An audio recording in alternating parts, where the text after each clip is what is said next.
In today's video, I'm going to teach you how to separate data in Excel based on criteria. We'll walk through a simple, practical way to take a long list of data and split it out by whatever condition you care about, like region, category, or status. By the end, you'll be able to quickly filter, organize, and extract exactly the rows you need, without manually copying and pasting. First, open your Excel file and make sure your data is laid out in a clean table format. That means each column should have a clear header, like date, category, or region. And there shouldn't be any completely blank rows in the middle of your data. This makes it much easier for Excel to understand and process your list.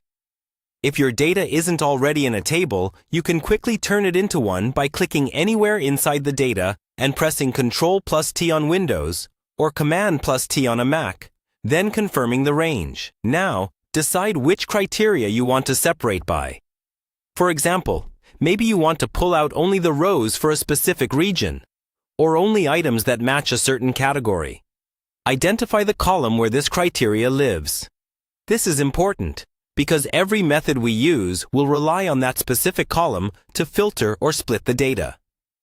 The most straightforward way to separate data is by using filters. Click on any cell in your header row, then go to the Data tab and choose Filter. You'll see small drop-down arrows appear in each column header.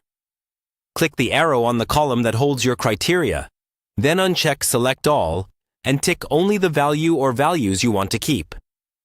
Excel will instantly hide all the rows that don't match.